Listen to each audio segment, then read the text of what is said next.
And welcome, everybody. This is our second and final pre-application conference call for the fiscal year 2017 Rural Sexual Assault, Domestic Violence, Dating Violence, and Stalking Program.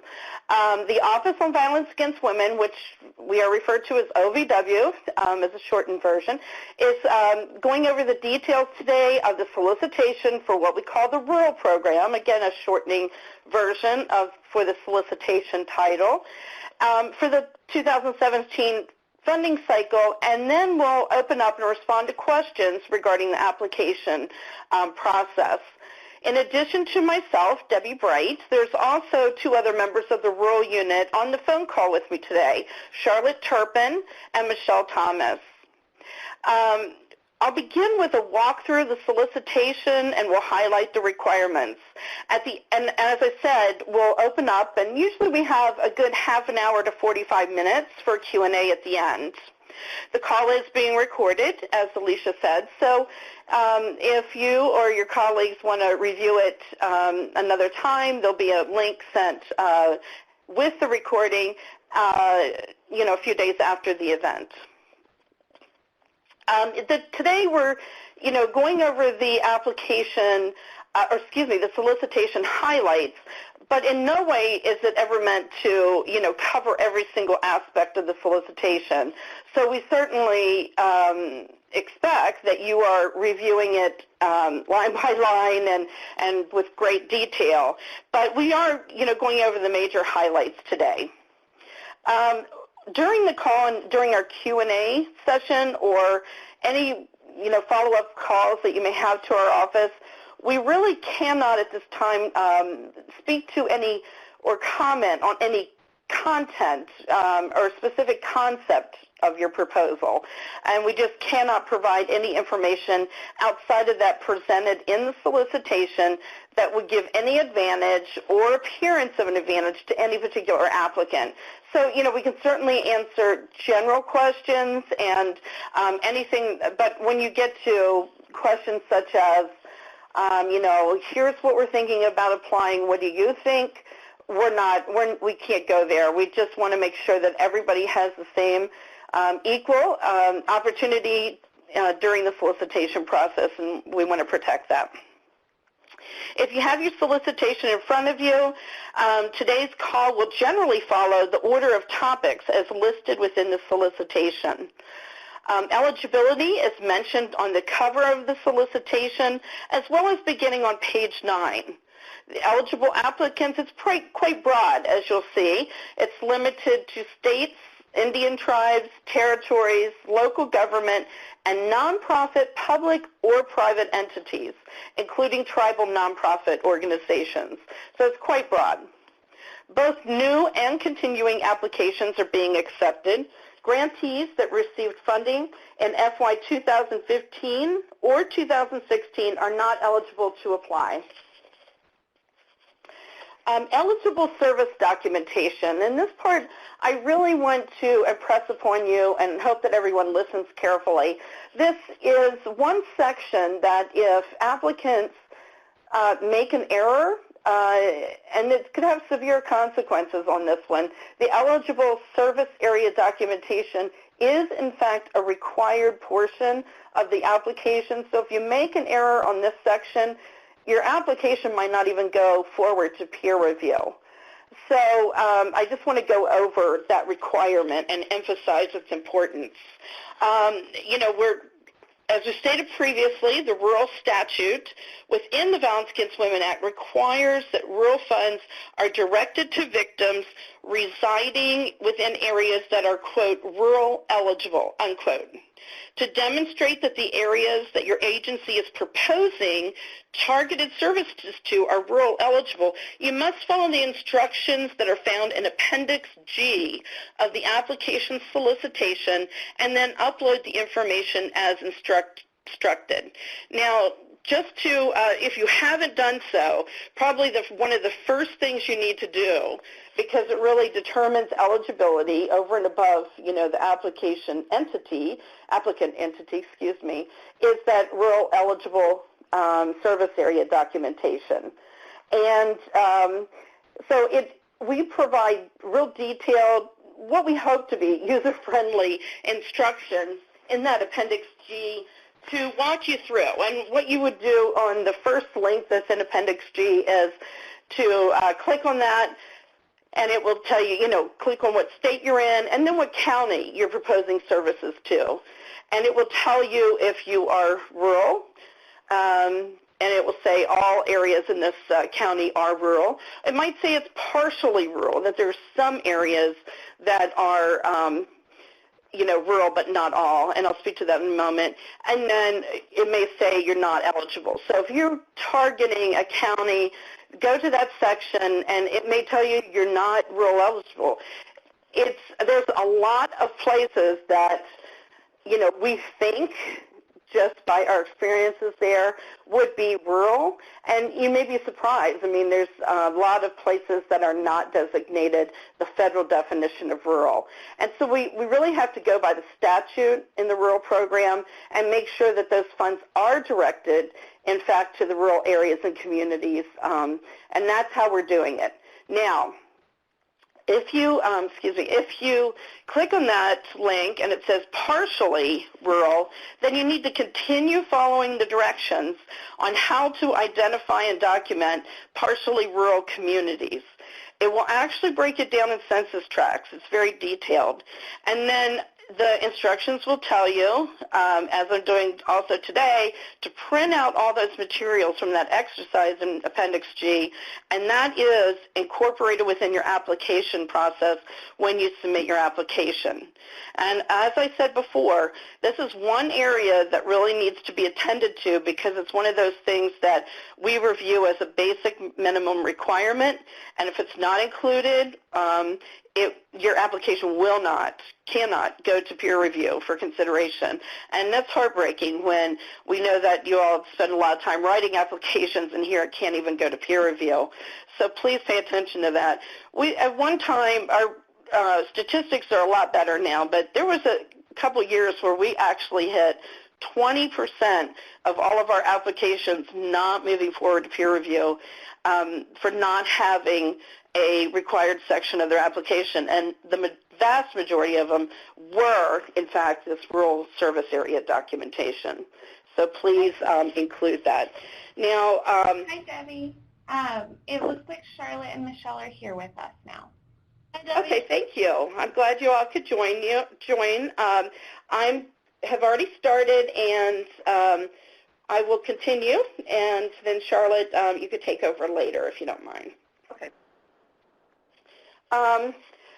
The rural program does not require a map of your service area. If you've been an applicant for some time, there was a time when we required maps to go with that rural eligibility documentation, and we no longer require those maps. So I just want to point that out. And there's one exception to this rule. In VAWA 2013, federally recognized Indian tribes were included in the statute and are automatically eligible for rural program funding and do not need to submit documentation for that proposed service area.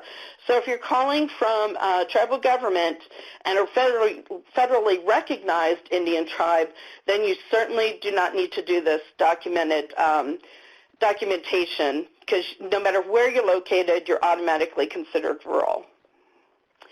In terms of required partnerships, all eligible applications must include a sexual assault, domestic violence, dating violence, or stalking victim service provider as either the lead applicant or as a formal project partner as demonstrated through the required Memorandum of Understanding, or MOU.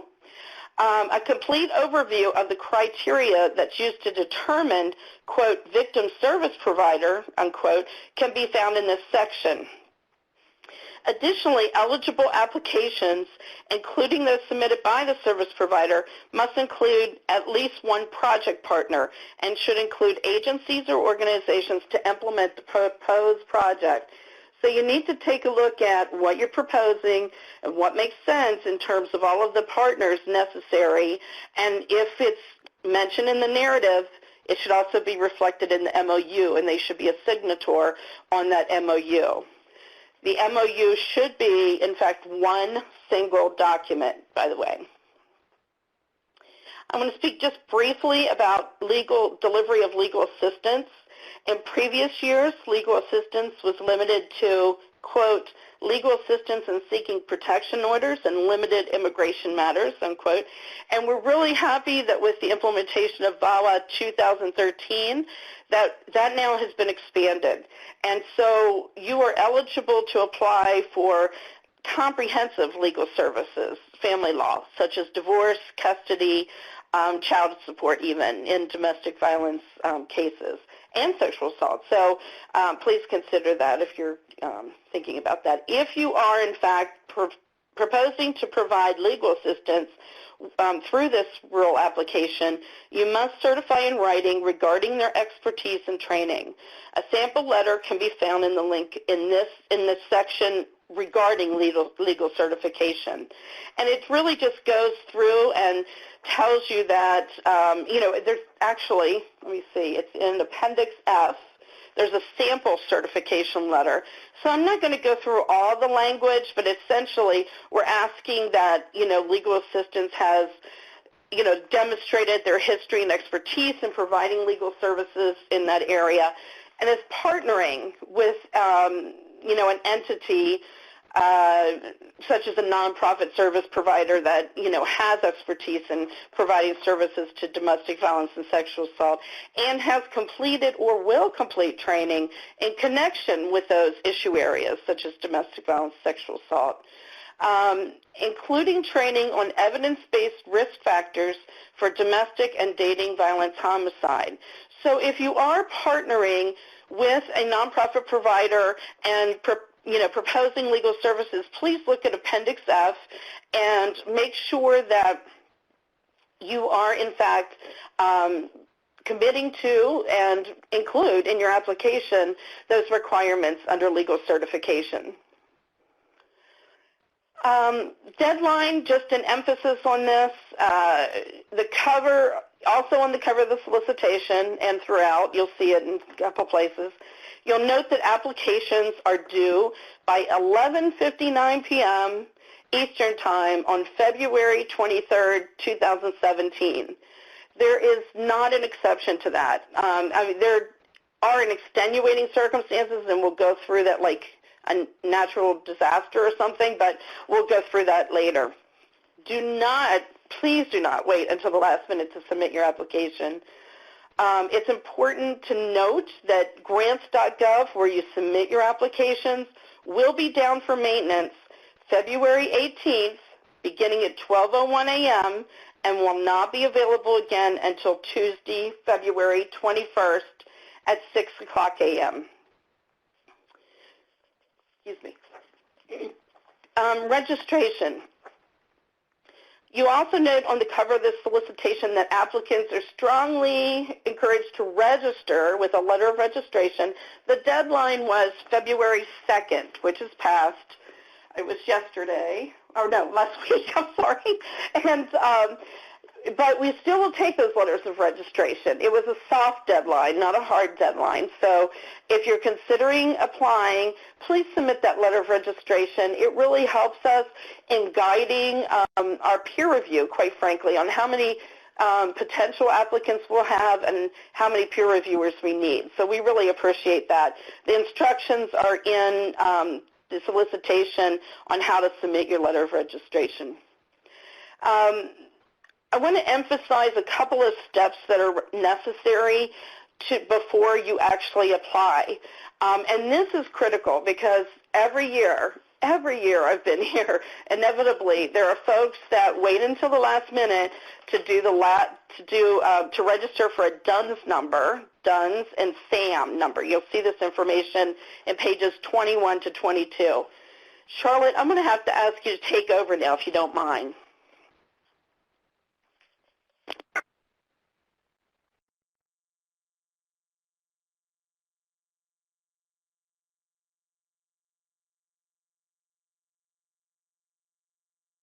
I apologize. I don't hear Charlotte, so. Oh, I'm sorry. Yes. Debbie, we had it on mute. Can you hear us now? Sorry about Yes, that. thank you. Here we go. Okay, sorry. So the reason why there's a February 2nd deadline for the DUNS and SAM number, lengthy process. And if you don't have a DUNS number or a SAMS number, you should begin the process as soon as possible because it takes a while before it's complete, and it has to be complete before you can submit your application. Register with grants.gov as soon as possible if you haven't already done so. If you're considering applying and you don't have your DUNS or SAM, then that will hold up the process. And when you get ready to submit your application and that information is not in, you won't be able to submit. And again, that is a very sad thing when you've done all this hard work and you can't submit the application. We'll move on to the program description. So on page 1 of your solicitation provides a background on the history and goals for the REAL program.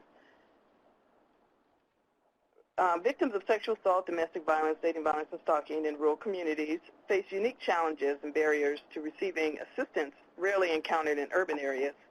The graphic isolation, transportation barriers, economic structure, particularly in strong social and cultural pressures, and lack of available services in rural jurisdictions significantly compound the problems confronted by those seeking support and services. These factors also complicate the ability of the criminal justice system to investigate and prosecute sexual assault, domestic violence, dating violence, and stalking. In addition, socio-cultural, economic, and geographic barriers create difficulties for victims, services providers to identify and assist victims of these crimes. So the program scope involves two things: purpose areas, which are the 2017 program has 3 purpose areas. You'll find this information on page 2, solicitation. The first purpose area is to identify, assess, and appropriately respond to child, youth, and adult victims of sexual assault, domestic violence, dating violence, and stalking in rural communities by encouraging collaboration. And we want to encourage collaboration with your community, service providers, law enforcement agencies, prosecutors, courts, human and community service providers, educational institutions, etc. So we want to encourage you to have community partners with your project. The second purpose area is to establish and expand non-profit, non-governmental state, tribal, territorial, and local government victim services in rural communities. And the third one is to increase safety and well-being of women and children in rural communities by dealing first directly and immediately with sexual assault, domestic violence, dating violence, and stalking occurring in rural communities, and second, to create and implement strategies to increase awareness and prevent sexual assault, domestic violence, stalking, and dating violence. So I want to discuss Purpose Area 3 in more detail. You'll note that Purpose Area 3 has 2 prongs. The first one and the second one, or A and B, is dealing directly and immediately with violence against women's crimes and referring to increasing awareness and prevention efforts. For many applicants, the REAL program is one of the few sources of funding to support the provision of core services and victims of sexual assault, domestic violence, dating violence, and stalking. For this reason, OVW will only fund applications that propose projects that implement a collaborative response support victim services and or create a direct response to these crimes in rural communities. Proposed projects must devote at least 70% of their proposed project activities and budget to the Rural Program Purpose Area 1, 2, or 3A. Applicants may apply to address Purpose Area 3B, but no more than 30% of the project budget and activities may be dedicated to prevention and awareness activities. So the second part of the purpose area, or program scope, is the strategies. And in addition to the purpose areas, the rural program grantees must implement one or more of the strategies listed in the authorized statute. This information may be found beginning on the bottom of page 2 and continuing on page 3. I'm not going to read it throughout, but just to highlight, the first strategy is implementing, expanding, and establishing cooperative efforts and projects among law enforcement officers, prosecutors, victim service providers, and others related parties to investigate and prosecute incidents of domestic violence, sexual assault, dating violence, and stalking. The second one is to provide treatment, counseling, advocacy, legal assistance, and other long and short-term victim and population-specific services. Number 3 is working in cooperation with community to develop education and prevention strategies directed towards such issues. And number 4 is developing, enlarging, or strengthening programs addressing sexual assault, including sexual assault forensic examiner programs and sexual assault response teams, law enforcement training, and programs addressing rape kit backlogs. And the 5th strategy is developing programs and strategies that focus on the specific needs of victims, domestic violence, dating violence, sexual assault, and stalking who reside in remote, rural, and geographically isolated areas. So at least one of those 5 strategies has to accompany the purpose area 1, 2, or 3A. Thank you, Charlotte. And I'll take over now again, if you don't mind. And everyone that's on the line, thank you for your patience. I'm getting over an upper respiratory infection, and I'm hoping that you can hear me. I saw some comments before that you were having trouble hearing those that were speaking. So if that's still the case, will you please let me know just through the chat, and we'll see what we can do. But I have the phone right here, and hopefully you're able to hear me now okay. It might be because of my, my voice right now. I apologize.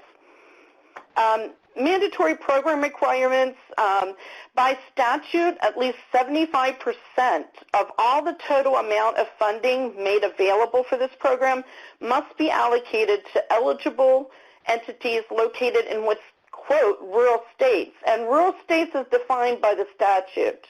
And it is interesting because the statute says a rural state is one that has a population density of 57 or fewer persons per square mile, or the state in which the largest county has fewer than 250,000 people.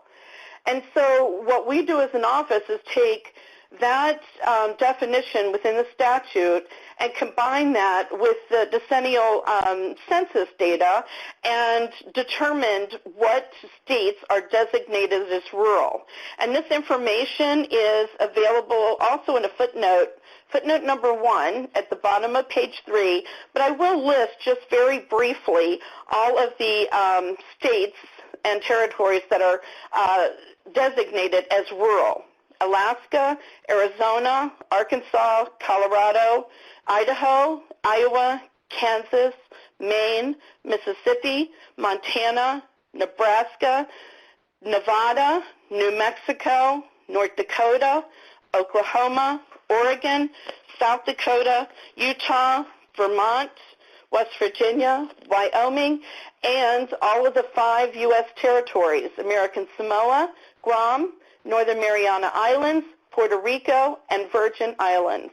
Now, I want to make sure that we're clear, regardless if you're an applicant in a rural state or a non-rural state, number one, you can apply if you're non-rural state, as long as the area that you're targeting is in fact rural. For rural state, even though you're designated as a rural state, you still must include the rural documentation because even though you're in a rural state, there inevitably in every rural state there are areas that are not rural. You'll be surprised.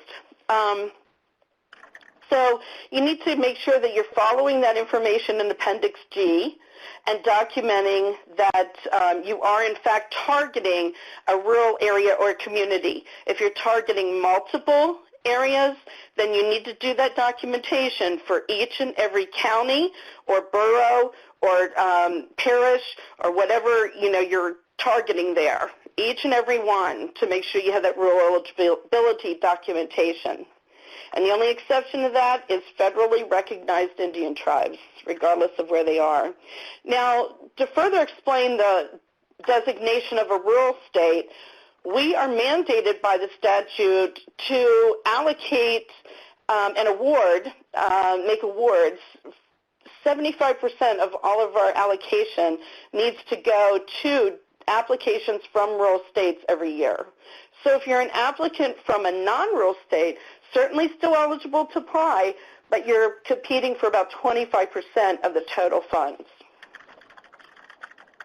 And I see a lot of questions coming in. I'll address just a couple of the rural ones, the documentation that I see now, but I want to stay on track, and then we'll come back to all questions later. But one question that comes in is, if you are a rural county but not a rural state, are you still eligible? Yes, please. If you're a rural state, you are eligible, but it's all about the service area that you're targeting.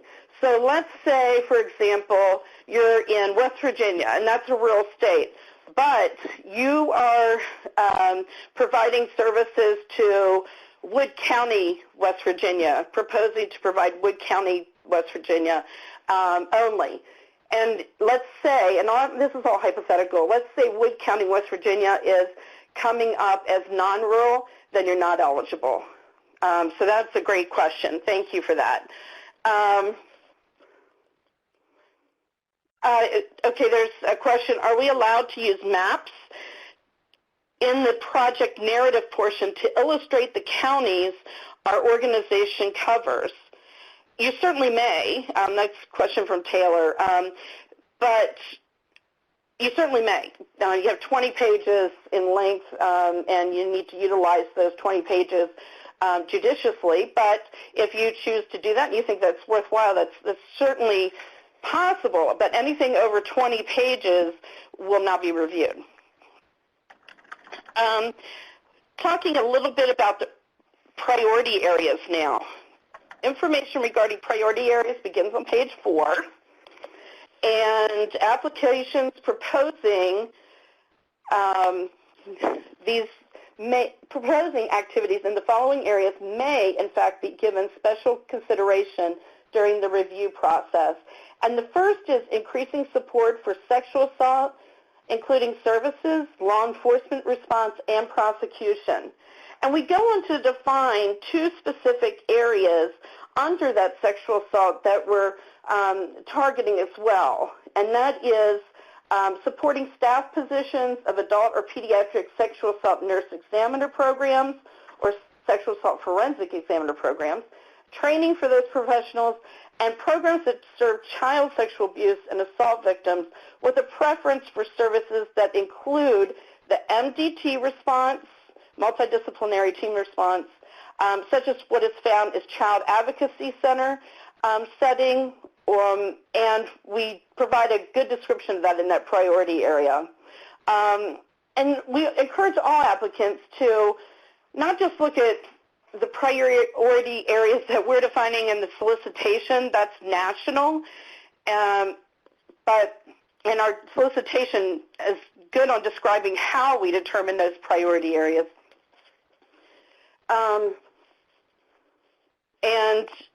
But anyway, you need to look at really what your priority is for your targeted service area. And if it's not sexual assault, that's certainly fine. I've had that question come up quite frequently. But if you are meaningfully addressing sexual assault in your priority, in your application, and we go on to define meaningfully addressing sexual assault, and that's 75% of your application is both the narrative and the budget. It's focused on sexual assault. Then you may be awarded up to 5 extra points for that priority area. We also will be, the second priority area is underserved populations, meaningfully increasing access to OVW programming for specific underserved populations based on race, ethnicity, sexual orientation, gender identity, disability, age, etc.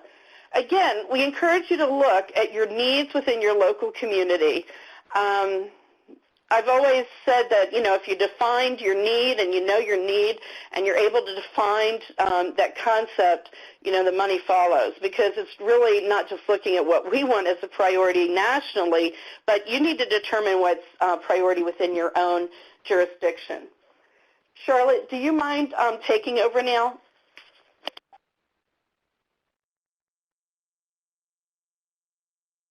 Move on to activities that compromise victim safety and recovery. And you'll find this information beginning on page 6 of the solicitation.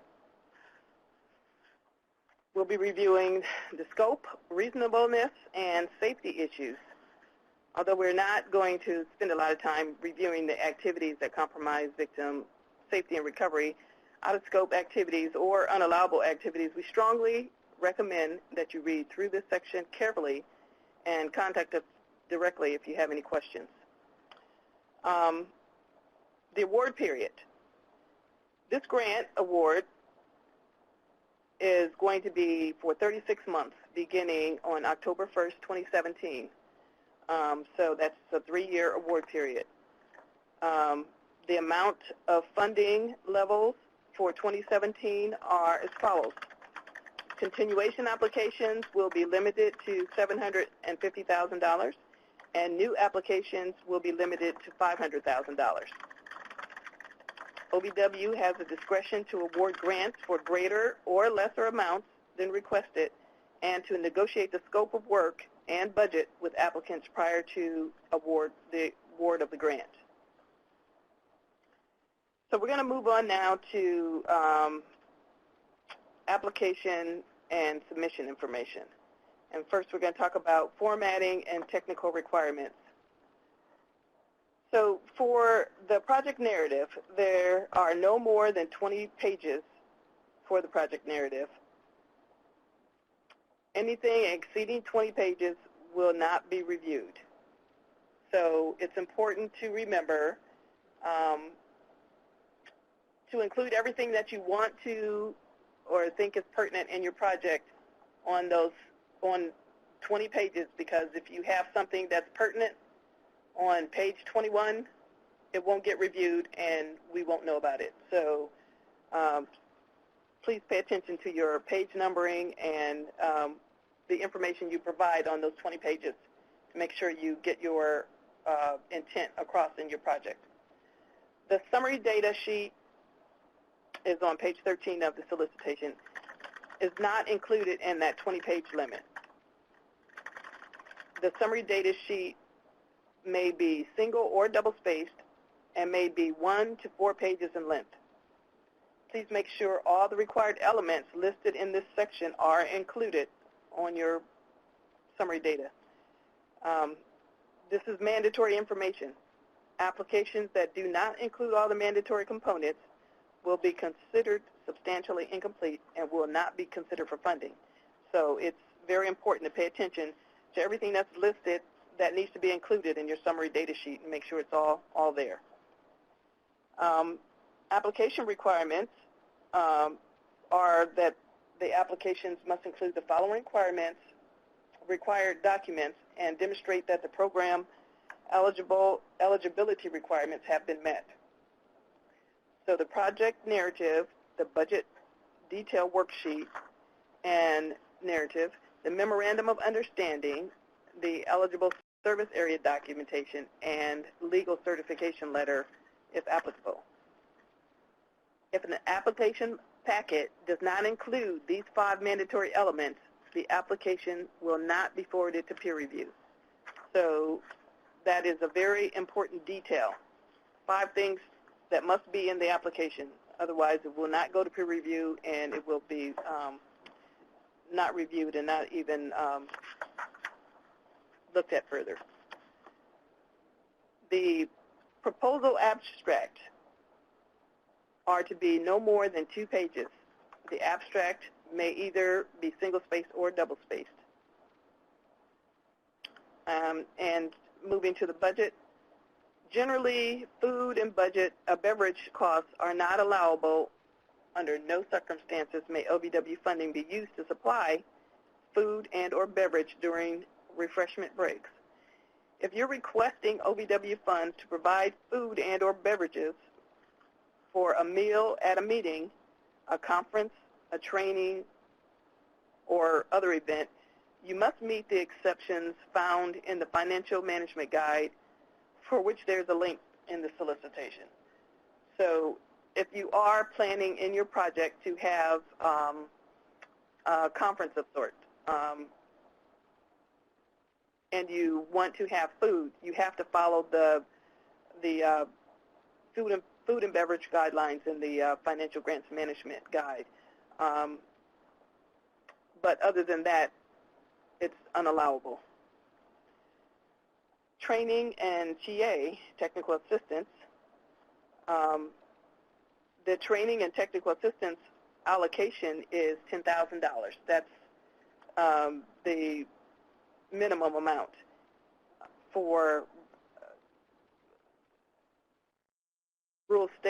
all states actually, except Alaska, Hawaii, and the U.S. territories. That allotment can be $15,000. Those are the minimum allotted amounts.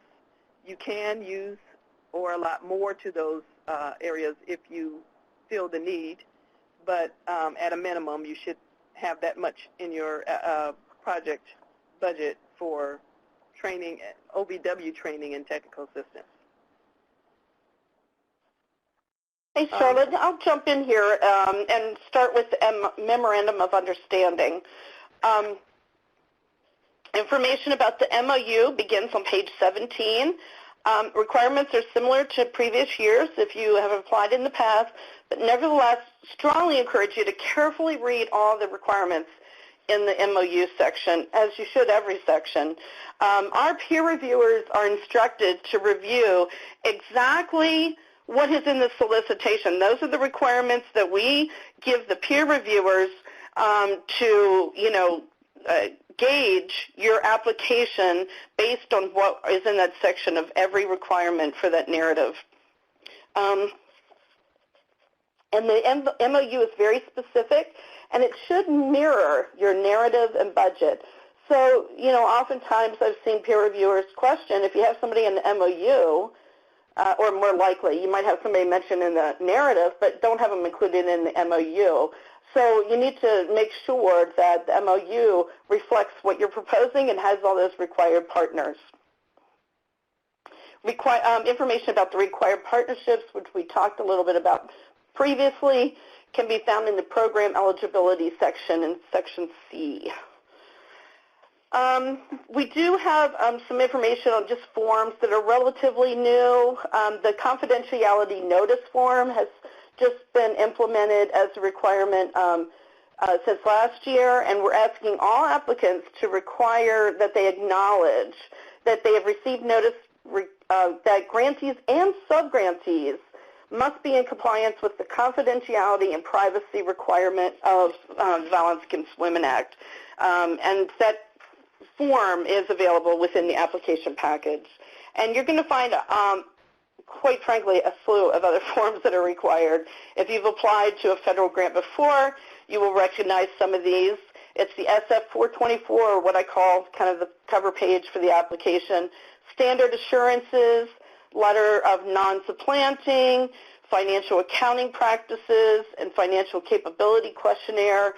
And it'll guide you on, it'll have all those, those forms available in grants.gov when you're applying. Again, I want to emphasize that the deadline of February 23rd, and there are no exceptions. As you know, this application is submitted through grants.gov, and I just want to bring to your attention something else, that February 20th, I talked about the maintenance hours and days for grants.gov, but February 20th, don't forget, is a federal holiday. So even though grants.gov will be available for you, if it's not within that time frame, we'll have to double check. But the questions, the help desk for grants.gov will not be available. Otherwise, the grants.gov customer service is open 24 hours a day, 7 days a week, with the exception of those federal holidays. So that's nice that they're open 7 days a week, for sure. They're available at 1-800-518-4726. And that information is also included in your solicitation. LVW does have a policy on submission of duplicate applications. Oftentimes, every year, inevitably, we have a handful of folks that submit more than one app. Maybe you submitted it and think, oh my gosh, I submitted it, but I forgot to attach the MOU. Then you submit it with the MOU. We will always, our policy in OVW is to review only the application that was submitted most recently. So let's say you attach another, submit another application, you've attached the MOU, but this time you erroneously forgot the budget and didn't attach it. We're going to review that one, and we're not going to go back and look in, both applications that have been submitted to see if we can pull different aspects of those requirements to make it a full application package. So please be careful when you submit your application that it is complete, as we will only be reviewing the most recently submitted. Now, I previously mentioned experiencing unforeseeable technical issues, and I really would suggest that you read through the procedures now. We always I never would wish it on anyone, and we hope that nothing ever happens where something unforeseeable occurs and you can't submit the application on time. But it is extenuating circumstances. Let me be clear. If you do not submit the application on time, and it's because you didn't follow through and apply for grants.gov, get all that, the DUNS number, the SAMS number, and register for grants.gov in a timely manner, it will not be accepted, because we're telling you in advance that it takes time to register for SAMS and DUNS, and I mean probably 2 weeks, to really get through that process, and depending on the size of your agency, if it's a large agency, because it has different levels of approval, and you have to go through all that, and there's a couple days in between each aspect, so please do not wait till the last minute to complete the DUNS, SAMS, and grants.gov requirements. If you do have unforeseen technical issues or, I mentioned extraordinary natural or man-made disasters, there is a section in there that the procedure that you must follow in the solicitation, and you have to follow it letter of the law, because we go through and we have to get it goes through our office for approval or denial, and we go back and refer to every single step. If you called, grants.gov and asked for help, you have to have a, help number that was referred to during that assistance, and we'll investigate it and make sure that you've completed all those steps in those unforeseeable circumstances. So please review that in advance. And that also goes for the policy on late submissions. And this information, by the way, is pages 24 and 25.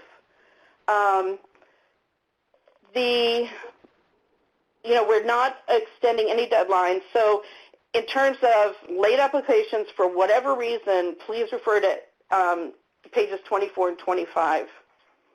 want to go over just briefly that something new over the past couple of years. We're really encouraging. We feel the need to put it in the solicitation, unfortunately, that we need to encourage all applicants to make sure that everything that you're proposing in terms of your activities, products, etc., is accessible. And that means accessible for those that have a language other than English. It means accessible for physical disabilities or developmental disabilities and so forth. So, and also deaf individuals, hard of hearing. So please make sure that you're including within your budget and narrative information about how you'll address those. I want to talk briefly about unallowable activities. I want to point out there's several unallowable activities noted in the solicitation, but one that I really want to emphasize is, the rural program does not allow for OVW funds to conduct research. We do, however, allow for up to 3% of the budget to be used for assessing the effectiveness of funded activities. And Charlotte, if you don't mind, I'm going to turn it back over to you for a few minutes. Additionally, lobbying, fundraising, purchase of real property, physical modifications of buildings, including minor renovations such as painting or carpeting, and construction are also all unallowable through the REAL program. And you can find that information on page 8 of your application.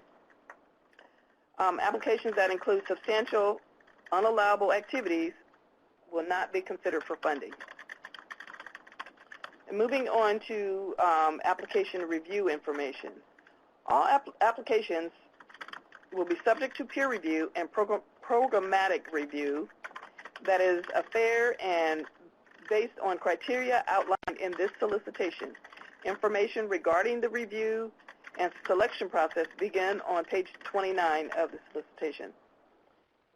The review consists of assessing for scope activities and compromise victim safety and past performance. So those are the things that the reviewers are looking at. Applications are due by 11:59 p.m. Eastern Time on February 23rd, 2017. And that's a reminder. Applicants must obtain the Data Universal Number System, that's the DUNS number, register online with SAM, that's the System for Awards Management, and register with grants.gov as soon as possible. And the letter of registration should be submitted at your earliest convenience if you are intending to apply for this grant, and that would be appreciated. Now, we're going to open it up for questions, so you can either type your question in the chat, and we'll answer. Thank you, Charlotte. I'll take one question, and then Michelle, if you don't mind helping out just facilitating some of these questions that are coming in, we'd appreciate it. I was answering, let's see, Tossin, who was asking, can we use funds to buy a van for the program? And I'll just tell you verbally so everyone can hear it. Theoretically, yes, but it will be scrutinized in terms of needs. So please document the extreme need for a vehicle. And you will be asked to do an assessment of, comparison for leasing versus buying. And there are instructions in the application for that. Okay, so you ready to backtrack, Deb? Yes, please. Thank you. Okay. Can the victim service provider be a CAC? Yes. Sample MOUs, I recommended them checking out some of the other solicitations this year, such as ICJR. Let's see. And I'll just jump in on that. There's also a link for a sample MOU within the solicitation. So that's for all OVW programs. Yes, thank you. Okay. Can the project, Elizabeth Johnson, can the project partners be the members of the multidisciplinary team from the CAC? Yes. Yeah. Okay. I'm sorry, go ahead. No, that was it. Yes, it may be the members of the MDT, but remember that one project partner must be a nonprofit, non-governmental service provider with expertise in serving one of the issue areas, and that information is in the solicitation. So as long as one of those members is a nonprofit service provider, you're fine. Okay. If you're working with multiple service providers, do you still just need one MOU? And I told her yes. Yes, and it is always, the answer is always going to be one single MOU. Even if you have 9 counties, and that sounds crazy, but our guidelines in OVW is we only accept one MOU for the entire project. Thank you. Teresa Wilkie, for the priority focus, can the sexual assault focus be targeted towards youth and children, or does this presume a focus on adult sexual assault? Thank you, Teresa.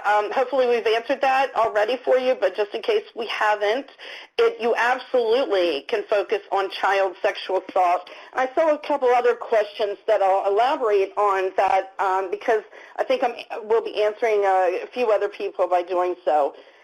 The rural program is unique in terms of children. If it's what's eligible for services. So child sexual assault and sexual assault along the lifetime is always eligible for services under the rural program.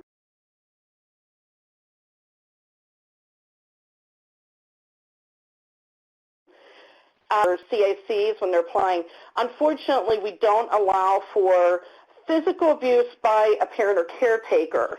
The only way a child in a domestic violence situation would be eligible for services is if the non-offending parent, we'll say mom, is seeking services and the child may be concurrently served. So the example we generally use is in a domestic violence situation if the mom is in a shelter environment and the child is with her, and let's say there's some support groups and so forth for the children, that is allowable as an activity. Thank you for that. Okay, Kim Fiedel had a related question. Can a CAC collaborate with a federally recognized Indian tribe, and if so, is it excluded from the rural requirements? Great question, thank you. You would not be excluded from the requirements unless the federally designated Indian tribe is, in fact, the applicant themselves. Thank you. Okay. Going down to Ellen.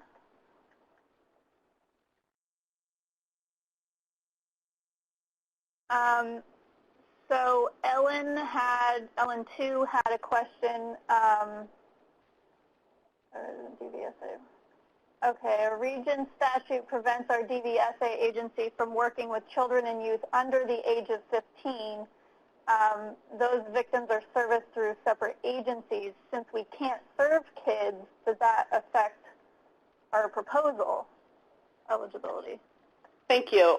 No, that will not. I mean, we're never expecting any particular applicant to address all of those issue areas. You might be proposing to address just domestic violence. That's fine. Maybe your proposal is for education in the school system on teen dating violence. That's fine. In terms of whether or not you included, I think you just need a sentence in there explaining in your narrative that you're unable to serve children under 15 so that peer reviewers don't have any questions about that. But no, it doesn't exclude you. You can apply for whatever your need is. Thank you. Okay, Kathy Spoor. Our key personnel, for when you're putting people in the application, do you just list the key personnel or do you list everyone like within project partners? So are key personnel just those funded positions versus those who are serving on our MDT that are not grant funded? Right. Good question. Well, and it depends, and I know that's an answer most people don't like. But let's say your MDT, one partner is is not, you're not seeking funding for them, let's say it's law enforcement, but they have a critical role that they're playing for, you know, of collaboration in the project that you're proposing, then they should be a project partner. And you should delineate that they don't require any funding and why. You know, sometimes partners can contribute their expertise and time and effort, and it's part of their, quote, job, and you don't need to include them. And that should be included in the narrative and the MOU. Thank you for that question. Okay. Do we know if the system takes .docx? This is coming from Lisa Cavanis. Yes, and that's, I don't have the page in front of me. I'll look for it and send it to you, but yes, it does. Okay, Kathy had another question that I'm going to read out. She said, is there a list of best practice curriculums that are approved for this grant? And you responded, hi, Kathy, no, we don't have a list of best practice curriculums, but you can check out CDC's website for examples. Is there a page limit for the budget? No, no page limit for the budget. Okay.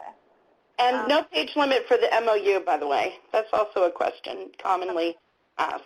Thank you. Okay. ICADV asked me a question. I'm just going to confirm that this is correct. If we access national OVWTA providers, do we have to include them in the MOU as partners? And if so, do we have to pay them? And I said, no, you don't include them in your application. And whether you pay them is going to be totally based on, you know, is it a free webinar? Does this trainer come with their own rates? Does this conference have its own fee? It's just going to be totally dependent upon what the applicant decides to do with their TA training. That's right. Thank you, Michelle. That's absolutely correct. And you are certainly encouraged to reach out to the TA providers now and, you know, talk to them about what you want them to do, because if it is, you know, quite a, you know, good goal or objective that you're trying to accomplish and can only do it with them, then you should include them as MOU partners if you wish. But you also need, like Michelle said, to talk to them about what you're needing. If you're asking for site visits, a lot of TA providers have already been scheduled for up to a year on what site visits they're conducting, so you need to talk to them individually about that. Okay. Kathy, while a match is not required, should we include what match is being provided by our partner agencies in the budget or narrative? Does that kind of go along with the lines of, like, we have people list what other funding they're receiving, federally or locally? Well, yeah. You know, if it's a match, it gets complicated. I think even now in the budget, we're saying don't include it. It's incredibly complicated to include. And if you're, more importantly, if you're recommended for an award, and because you're going to have to track that all the way through the grant as, you know, your income, if you're suggesting including that in the budget and reporting on that quarterly. So think of that. If you're suggesting that match, quote unquote, is in-kind services, all you need to do is say that, you know, that an individual, you know, one of your partners is saying that they can do this as part of their job, and they don't require, you've talked to them, you've had conversations, they're willing to sign on as MOU partner, but not requiring any compensation. Thank you.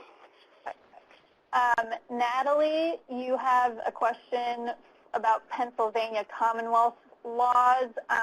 You're going to need to email us about that. That's a legal question that we're going to have to take to our attorneys. I don't think we're going to be able to answer that. Yeah, I'll just jump in on that too, Michelle. Thank you.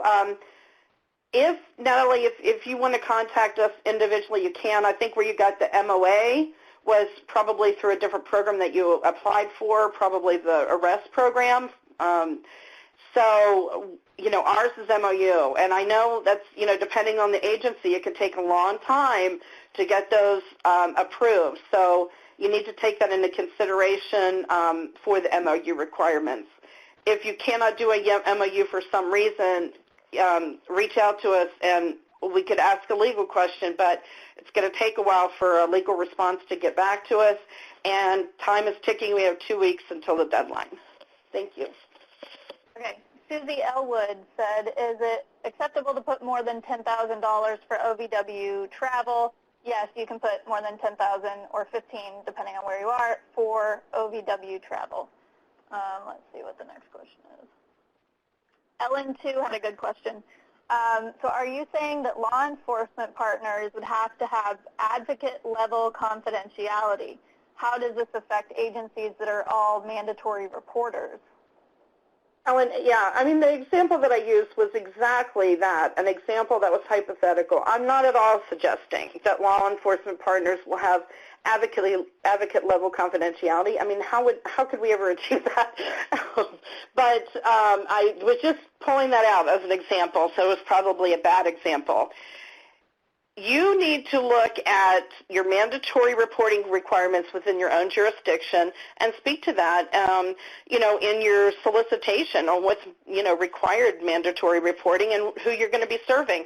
I'm not at all suggesting that any partner should have any particular advocate-level confidentiality other than the nonprofit, non-governmental victim service provider that has the history and expertise of serving those issue areas. Thank you. Ellen, too, also had another question.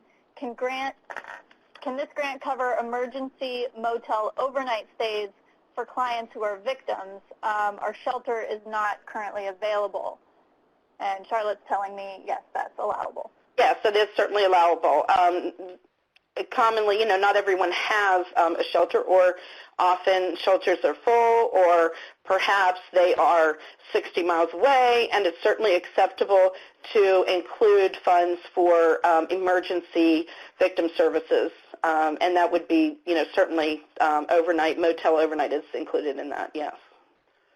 Okay. Kathleen Conklin, is it acceptable to include letters of support from community agencies? No. No. Yeah, I mean, the letters of support are not going to be considered, and that the solicitation speaks to that. I mean, the MOU is of what is considered in the peer review process. Anything over and above the, those required elements in the application will not be reviewed. If your narrative is over 20 pages, page 21 is not reviewed. And last year we had exactly that problem.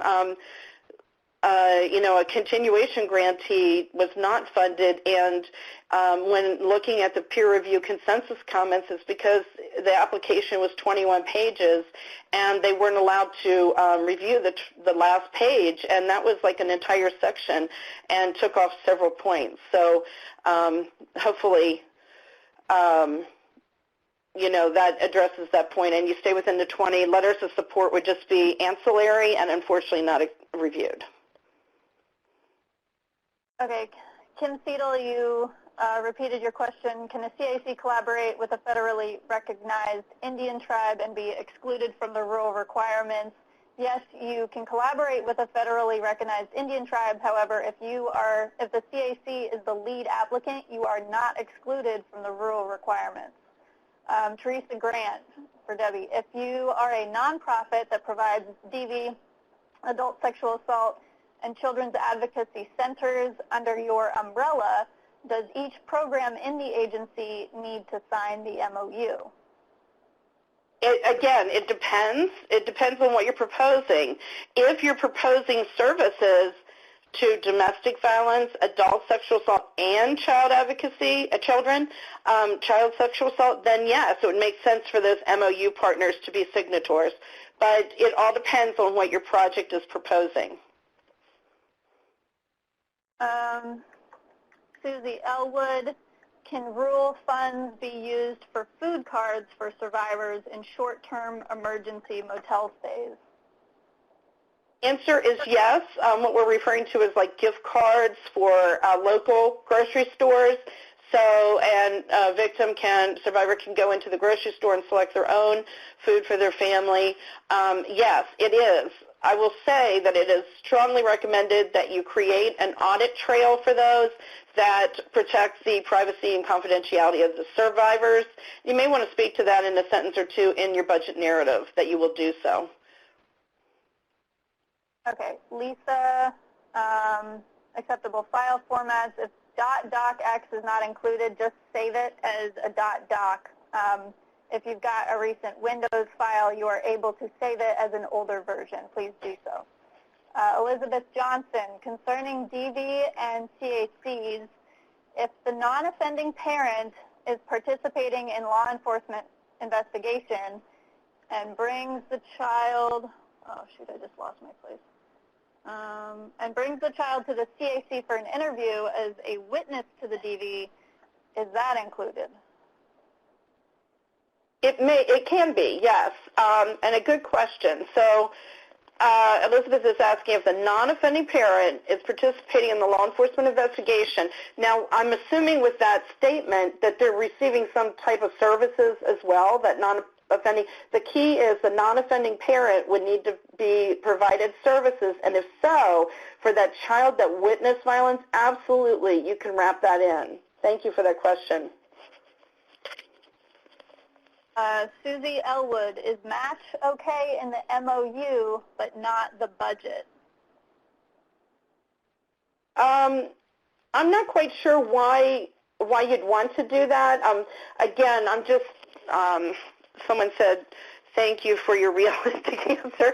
I appreciate that. I'm very direct, so hopefully everyone appreciates that. But in terms of the match, I think I wouldn't put anything in the MOU that's not in the narrative or budget. Let me just say that, because I think that would come up for peer reviewers as potentially, you know, a misalignment of the narrative and budget versus MOU.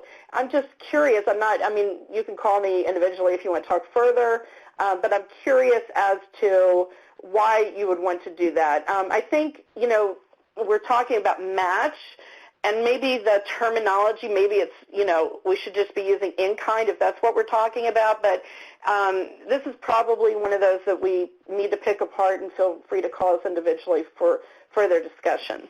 Thank you. Okay. Can an academic institution apply as the lead applicant and partner with a long-standing community partner and TDV service provider? The answer is yes. Just make sure that the community partner and TDV service provider does meet that victim service definition in the solicitation. But yeah, sure. Tosin, does grants.gov allow uploading PDF documents? Yes, it does. Okay, we've got some more coming in.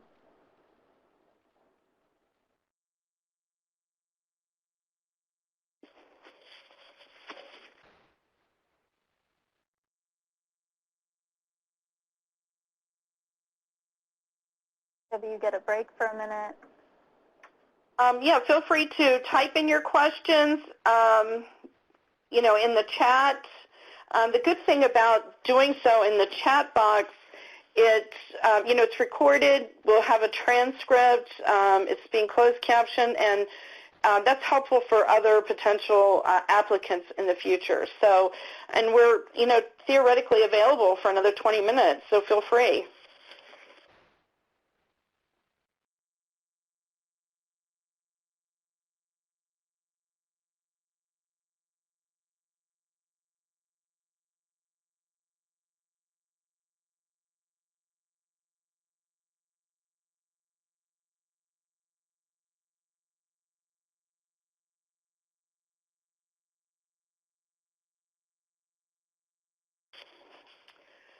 Getting a lot of thank yous. Well, thank you for participating. We'll still stay available here for a few more minutes.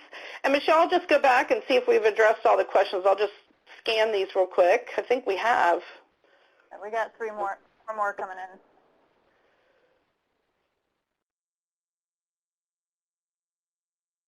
Kathleen Conklin again. Is the MOU limited to partners? It should be. I mean, I guess I'm just pausing because I'm pondering why you would want to include other people. I spoke to that a little bit. I mean, everybody that is necessary to get the job done for what you're applying should be included in the MOU. And generally, those are partners. So hopefully that answers your question. Again, that might be one that you need to follow up with us individually and give us a call. Okay, Jane, is there a place in the application for general supporting documents that one might refer to in the narrative, like policies? Mm-hmm. You know, I spoke a little bit before about how we instruct peer reviewers to only review those 20-page narratives. Now, if you choose to attach policies, you can, but they're not going to be reviewed, and that's unfortunate, I know, but that's just our policy, and we try to be, you know, fair and equitable, of course, so we're really stringent upon that. If you can introduce the policies, if it's necessary for what you're proposing in the narrative and MOU, that would be probably my suggestion. Thank you.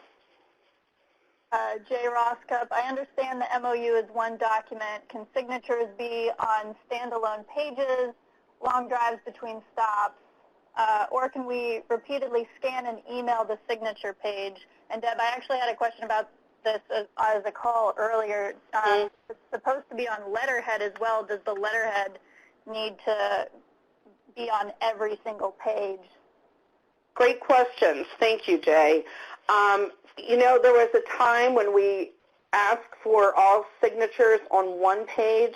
It no longer has to be, and thankfully for the rural program, because we understand some of your partners, it's so extreme. You know, you literally, like you said, it's a long drive that you would have to go collect signatures. It is absolutely fine to scan and then email the signature page. But let me be clear, you might have multiple signature pages, but it still needs to be one MOU. So it'd be one document and then maybe, you know, 8 signature pages or whatever number of partners you have, and that is submitted as one document. Thank you. And as for the letterhead, it does not need to be on every page, just the cover. Thank you. Can laptops be purchased for key personnel? Sure. We expect, I mean, especially if it's a new position, right, and you're creating a position, proposing to create a position, absolutely allowable and expected for you to have some equipment expenditures to include a laptop or PC and a desk or whatever they need to do their job. Deb, does that fall under the indirect cost section? Great question. That would be a direct cost. It wouldn't fall under indirect.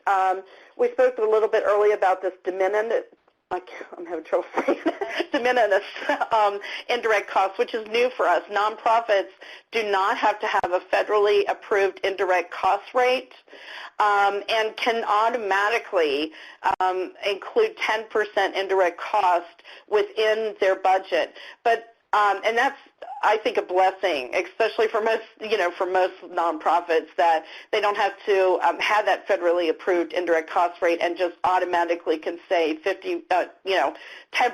If it's $500,000, it'd be $50,000 just for indirect, which is wonderful. And that really is, you know, the things that I say we don't see, right, with the gas and electric, you know, things that are needed to keep your agency running and support that position or activities that you're proposing. And there's more information about that in the solicitation. Thank you. Okay. Imelda, you mentioned that this was a 36-month grant, and if not funded this time, we could apply next year. So is it available each year? Yes, it's available each year. Yes. Can a legal clinic that supports victims of DV qualify on its own? Thank you for that question. Probably not, because if you look at that definition of a victim service provider, you probably do not meet it. I mean, are you providing counseling and so forth? I would refer you to that definition of the nonprofit, non-governmental service provider to see if you think you qualify. And if you have additional questions on that, feel free to contact us later. Terry Brook, if we don't apply this year, can we apply next year? Yes, Terry, you can apply next year. And if you apply this year and don't get it, you can still apply next year. Tosin, if we have more questions later, how do we contact you? Tosin, we just put up our email address and phone number, so just email us or give us a call. Kathleen, again, the satellite office is offered by the township, so should they be in the MOU? Do you know what she means by offered by the township?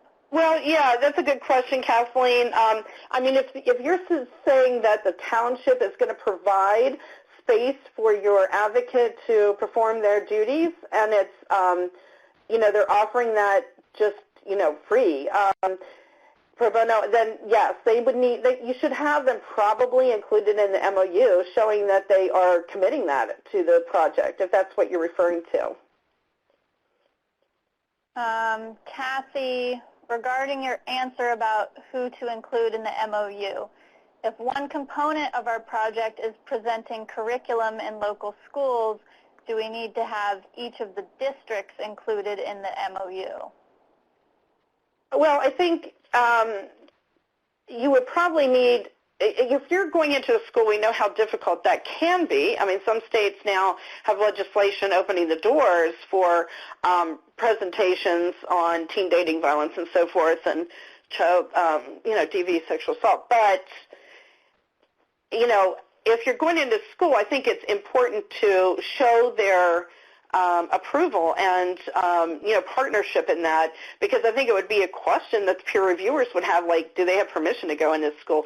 So showing that in some way, whether that's, I can't answer if it's each individual school district. I mean, every jurisdiction is different. There may be a county office that could speak for all those schools and make that commitment.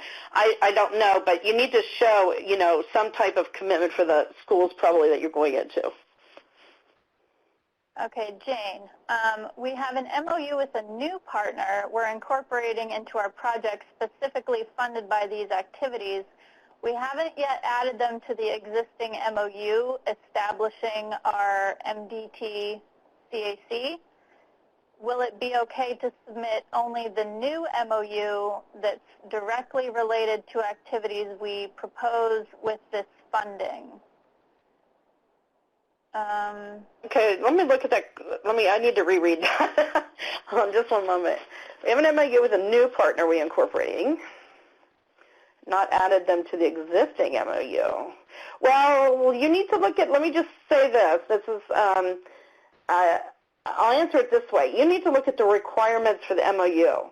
And the MOU needs to be specific to this funding opportunity. So if you have an existing MOU, it's probably a commitment from your MDT partners, but it's not speaking to this particular funding opportunity.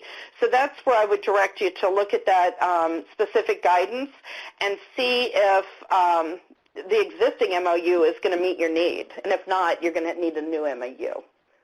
Thank you. Marilyn Castile, are we able to utilize this funding for evaluation? I spoke to that before. Research and evaluation is not allowable. However, we allow up to 3% of the entire budget to be allowed for assessments. So you can look at that information in the actually unallowable section that speaks to research, and it will talk to evaluation. We have about 10 more minutes, and we'll be available for questions these next 10 minutes if you have any more questions.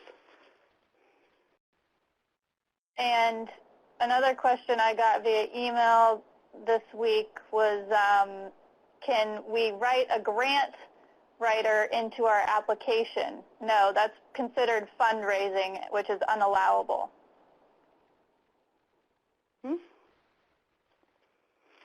I see Kathleen is following up on the township and the space and the building issue. She's saying the township owns the building and they are providing the space.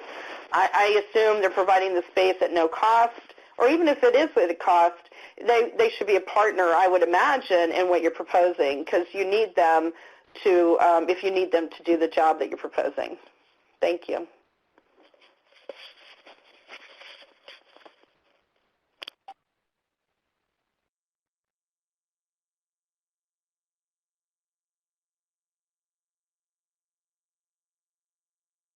We have a couple more questions coming in, Michelle, I think. Yeah. I'm just kidding. Okay. Imelda, the funding amounts applied for are spread over 3 years, correct? Yes, that's correct. So we need to account for the total amount split over the 36 months. Yes, that's correct. So if you're a new applicant, the $500,000 is for all 3 years, and that the 500 cap is including the 10,000 for TA. It's including like that's just the max you can ask for. You're not going to get more than that. So if your budget suggests more than that, you're just not going to get it. Okay, let's see. I've gotten that one a lot too. Yeah, it's over 3 years. Guest, to clarify on page 10 under required partnerships, paragraph 1, victim service providers, provide direct service to victims. Based on your previous answer, should I read that to exclude legal services as a direct service?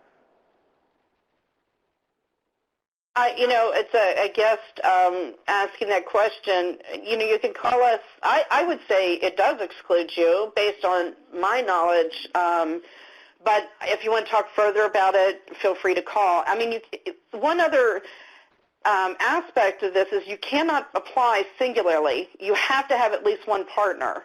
So I'm not sure why you wouldn't want, you know, a direct service provider to be a partner. So I would like to speak to you individually if you have additional questions about that. Thank you.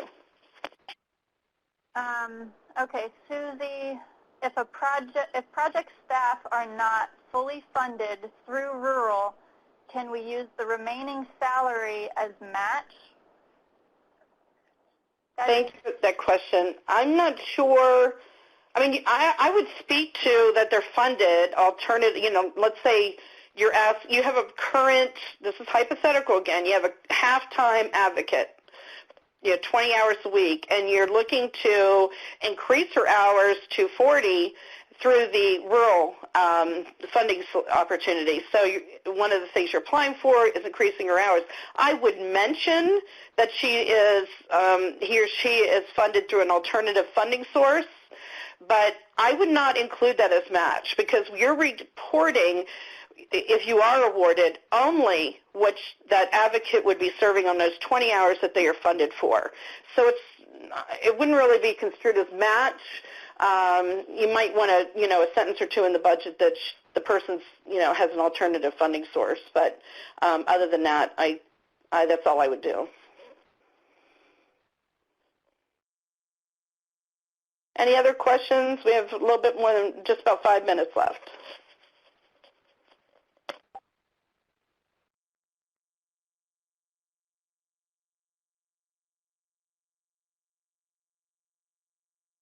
Michelle, while we're waiting for these questions coming in, I see several people were typing. This will be recorded and sent to everybody that's participated at a later date, correct? Yeah, I'll have that out tomorrow. Alicia should have it up by the end of the week, I think.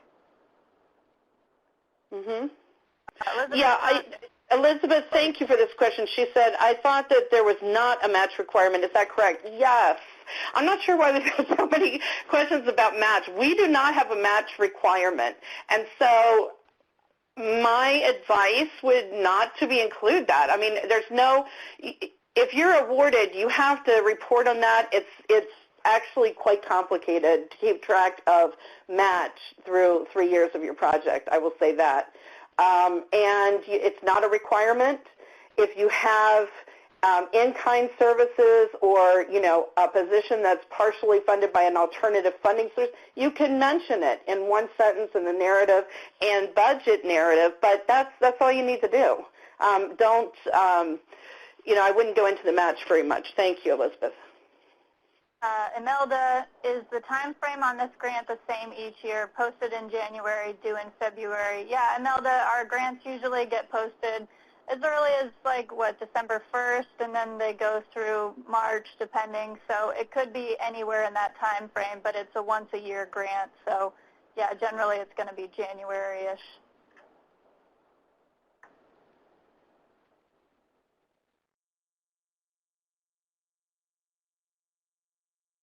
We have a couple more questions coming in.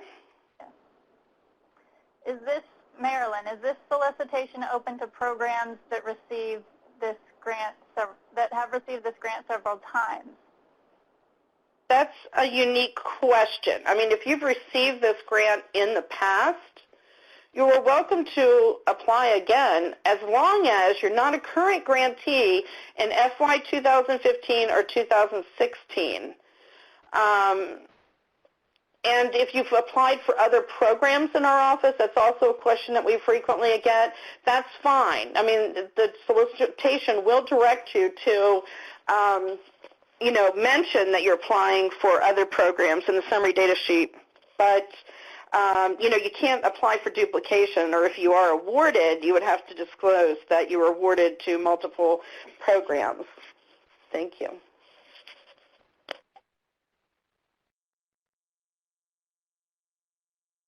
I've also gotten a few questions of things like, it's a victim service provider calling. They say, our county's gotten this grant. They got it last year, but can we apply for it this year? The answer is yes.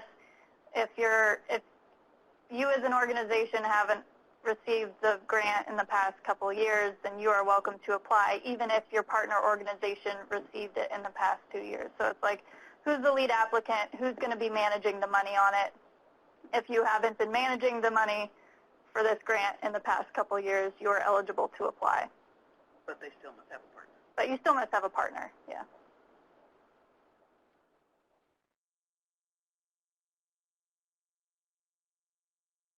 Okay, we're here for 2 more minutes. If you have any last-minute questions, we'll be happy to answer them here in just the next minute or so. Otherwise, we'll be closing down here in a minute or 2. A few people have said thank you. You're very welcome. Thank you for participating.